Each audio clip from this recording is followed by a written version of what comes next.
να ικανοποιηθεί από την πλευρά της Χαμάς. Νομίζω ότι είμαστε μπροστά σε μια πολύ δύσκολη διαπραγμάτευση και σε αυτό το σημείο έχει αξία να ακούσουμε μια από τις πιο έμπειρες φωνές των Ισραηλινών στο πεδίο των διαπραγματεύσεων. Μίλησα νωρίτερα με τον Daniel Levy, τον πρόεδρο του US Middle East Project, κορυφαίο πρώην διαπραγματευτή του Ισραήλ στο Oslo II το 1995 επί Γιτσάκ Ράμπιν και στην Taba της Αιγύπτου το 2001 επί Ehud Barak και συνδιαμορφωτή της Πρωτοβουλίας της Γενεύης.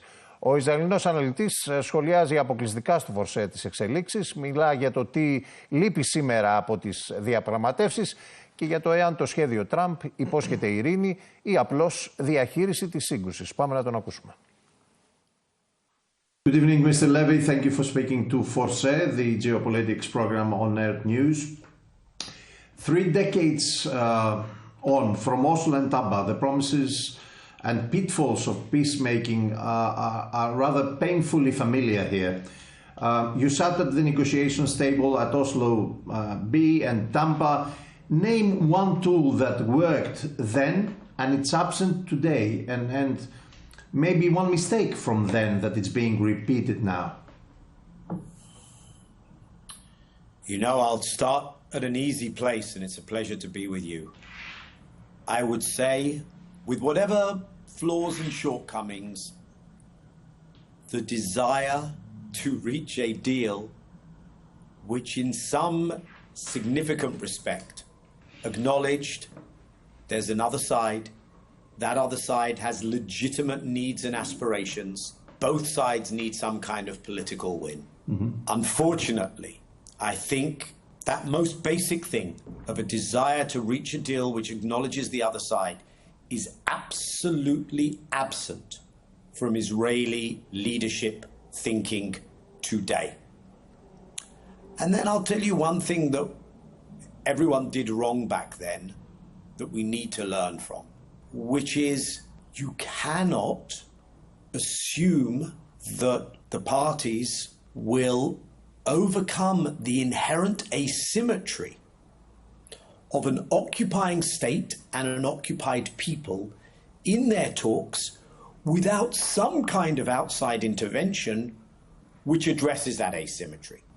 Let me take you to the hostage situation. 2 years on, with much of Gaza in ruins and Hamas's capabilities severely degraded, has the price already been paid for a full hostage release? So Hamas has clearly seen its military capacity degraded. That does not mean that it ceases to exist as a movement or that it ceases to be popular, especially outside of Gaza, where people ask, where has the Palestinian Authority been through all of this nightmare?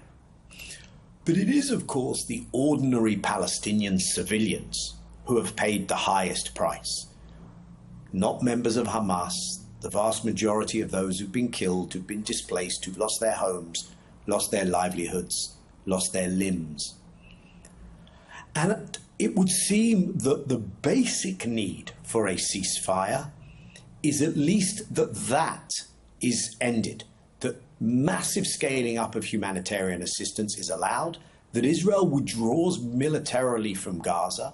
This has the credible prospect of being a sustainable ceasefire. And that is the question right now, because the plan put forward by President Trump does not sufficiently guarantee those things. It makes them conditional, and it apparently asks Palestinians to trust America and Israel, which is not something that they, based on experience, should be doing. Now, many inside Israel believe that it has been far too long that the government has refused to make a deal, that they have not prioritized getting the hostages home. Their narrative of caring about the hostages feels like one that is very distant from the reality of how they have conducted themselves. But it still seems that Netanyahu and his coalition want maximum freedom of action to stay in Gaza, to continue the military assault when the moment and the opportunity presents itself. And that, of course, is before we even talk about what's going on in the West Bank, which is not mentioned at all in the plan, and elsewhere in the region where Israel has violated the sovereignty of 6 other states with its military strikes. So does the plan move us from ceasefire to a political settlement beyond military control towards a Palestinian self-government, or does it simply manage the conflict? If it even succeeds in managing the conflict at minimal human loss and suffering, that will probably be an achievement beyond the expectations of those who understand the situation and have read the plan, because this is not a plan, despite the claims of its author and the claims of the gentleman in the White House, who apparently is very keen on the Nobel Peace Prize. Despite his claims, this is not a plan for ending the conflict, it's not a plan for peace. The plan doesn't once mention the West Bank. It makes this throwaway short reference to Palestinian statehood.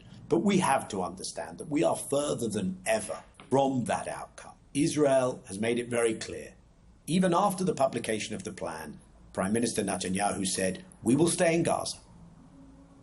There will be no Palestinian state, and he has not been challenged on that.